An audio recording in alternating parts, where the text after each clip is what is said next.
Hey y'all, welcome to Receiving Related. This is your first time here. I'm so glad that you clicked on this video for story time. Welcome. My name is Tara Walker. If you are a returning subscriber or if you are a returning visitor, hey y'all, hey, welcome back. Um, so remember, okay, this is continuing the seventh grade from hell, y'all. Whoa, what a year. Believe it or not, your girl used to be a cheerleader. Yes, yes, I used to be a cheerleader, even though it was for only one let me see, 1 year. Well, one semester with one semester with one competition. But your girl made the cheer squad. Never thought I would ever be on somebody's cheer squad. Even by then, I was 13. But I made it, and it wasn't the cheer squad at my school. I had a friend that I met. I told you I met a friend at vacation. I think I did before. I met a friend at vacation Bible school, and her brothers played for a football team at a boys and girls club. Probably a good 35 minutes away from where I lived. And she told me when they had tryouts. I went to try out. I was scared out of my mind, but I made it. I did not think I would make it, but I made it. And y'all, it was the most. Let me tell you something. It was a first of all, it was a huge accomplishment for me, because I put my fears aside and went ahead and conquered something that I didn't believe that I could do. And not only that, but I was good. I will toot my own horn, toot toot. I was a good cheerleader. Um, I learned routines quickly. I had a ball. My squad had a ball with me that I feel like they did. It seemed like they did until the one time when the boy made fun of me. I don't know if I did that video yet, but that's a story for another time. But they laughed at me. You know what I'm saying? I finally felt like I had a group that accepted me for me. Even though I was more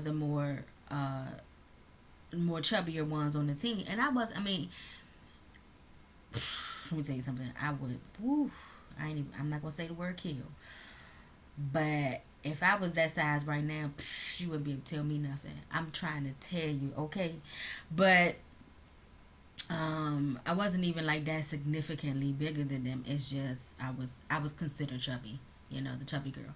But I didn't let it stop me. And so I was very proud of myself, you know what I'm saying? Because I had been so verbally abused in house and out the house by then. So like I said, I just felt a sense of accomplishment, and I was like, I had my little cheerleading uniforms. I still got the pictures. um you know I actually went to cheer practices. We did a practice for our competition. We did routine for our competition. Like, I felt like I belonged for once, in my life. But unfortunately, it was short lived. So like I said, it was about 30, 35 minutes maybe from where we lived. And my mom, nobody, I think back then there was this, the friend's mom or whoever else mom would volunteer to pick me up, but of course they didn't want to volunteer to take me home, because obviously it's easier to pick somebody up, but you ain't got to worry about driving across town to take them back home.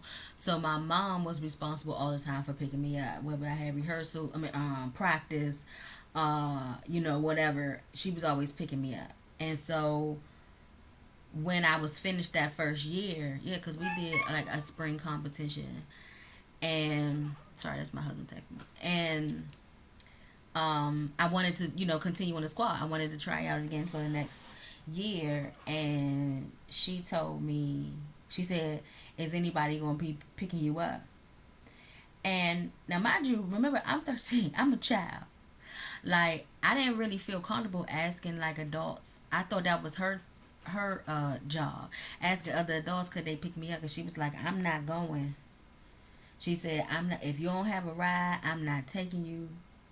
I'm tired." You know what I'm saying? After work, I'm tired. I don't want to drive you. Now, as an adult now, um, I can understand to a degree, and I'm gonna tell you why to a degree. And some of y'all may look at me like, no, no, she was right, she was right. I'm gonna tell you why. Up until, remember, I said up until this point, I could not find my tribe. I'm talking about with friends and stuff like that. I had the worst year. Now, whether I verbalized that with her, honestly, don't think it would really matter. And I know it's kind of sad to say, and it's even hurtful. It's really hurtful even to say that, but my mom and I just didn't talk a lot. You know what I'm saying?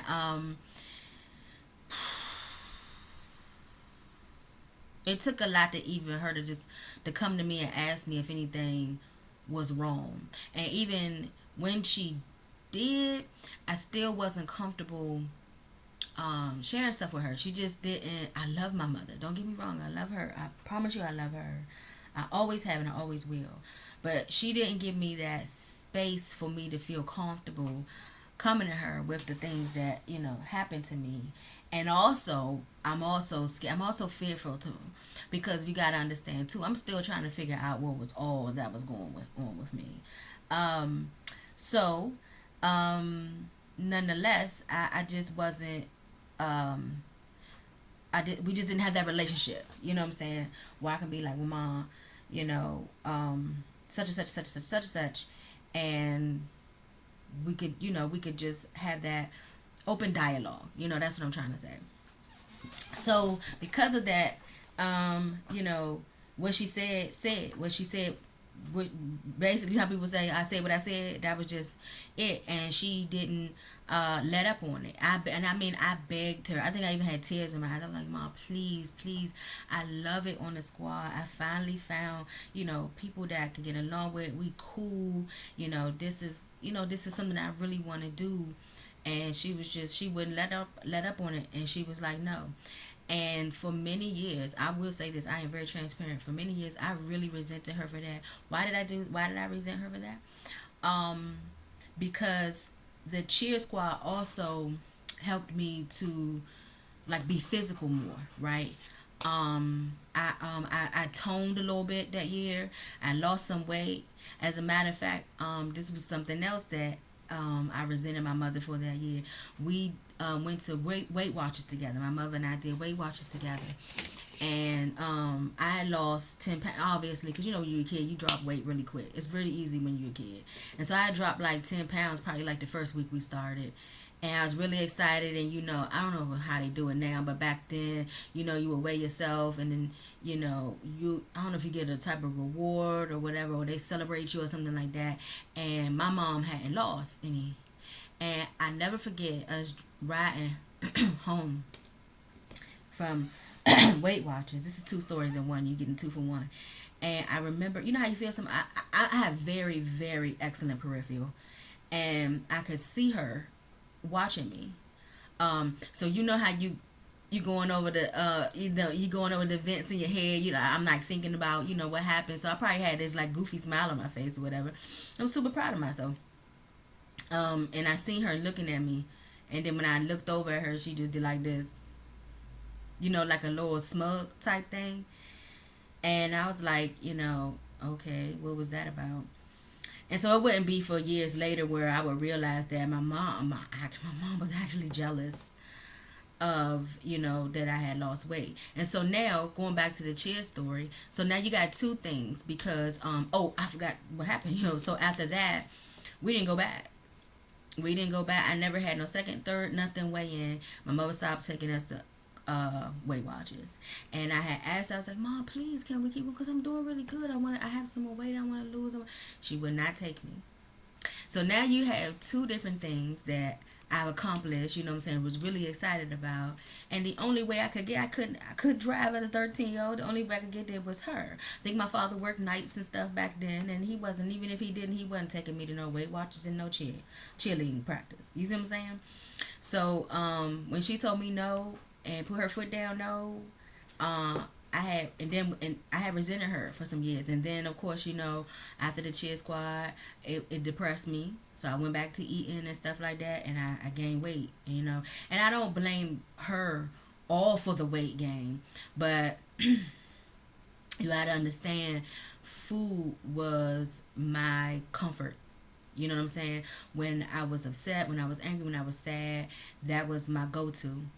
And I felt like for some years, if she would have had let me stay, it wouldn't have went that way. You know, I'd have been more conscious of my weight, you know, and I would have lost more weight. And but yeah, you know, of course, I've long since forgiven her and everything like that. But it's always good to be transparent, because why people receive when they can relate. So yeah, I resented her, and I had bitterness for her for years for that. Like, I was like, if she would have let me continue cheering, I wouldn't have blew up so big. Like, man, it's not funny, but yeah, so we just didn't have that type of relationship like that. So you parents out there, I would really, um, you know, and people could say, well, you don't even have any biological kids right now. How can you give advice? I definitely can, because I've been the kid. I've been in the place of the child. And what I was going to say is, parents, please give, excuse me, I'm sorry, my nose is itching. Parents, please give your children that space to be able to come to you and talk to you about anything, and you'll understand how important it is. And also cheer them on and support them as much as possible. Like, I feel like if my mom, if she would have, she could have made arrangements. Maybe they could have did a schedule. You know, she talked to the other mom, because it was a couple other moms. It wasn't just my friend's mom. You know, if she would have just reached out and said, well, can my daughter really wants to go, but she really wants to continue cheering, but you know, I get off work at this time and I'm tired at this time. Can we do like a carpool type of schedule type of thing, where it's not her taking me every, you know, because we practice a few times a week. You know what I'm saying? So you know, something like that. Just if she, I feel like she would have put more effort into it. But then, you know, after the whole not taking me back to Weight Watchers thing, it's like stuff started just kind of like clicking in, and it was just like, you know, even as a kid, because I always had the gift of discerning the spirits. I just didn't know what it was. I was born with it. So I would see stuff in people when I was little, but I just didn't know what it was. I was seeing, and I ain't had nobody that I can explain it to, because I didn't really know. I didn't know how to explain it. But I back then I was discerning, and it's hard to say, but I was discerning the spirit of jealousy in my mom. And who wants to, you know, it's your mom. It shouldn't be like that, you know. But and so that's it. That's the story. If you enjoyed this story and you want to come back for more, I really would encourage you to please like, share, and subscribe.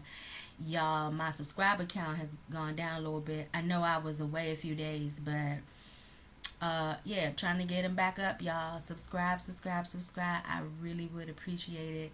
And if you can relate to this story, if you have your own story where you might have resented your parent, whether mom or dad, or something, for something that you couldn't continue doing, that made you stop or whatever, let me know in the comments, or let me know if you can relate. Okay, the link for this book, this story is in the book as well, called Cage Girl, and that link is in the description box below. If you would like to sow into the ministry, that would be greatly appreciated. That information is also in the inbox below. Remember, people receive when they can relate. I love you, but know that God loves you more. See you next time. Bye.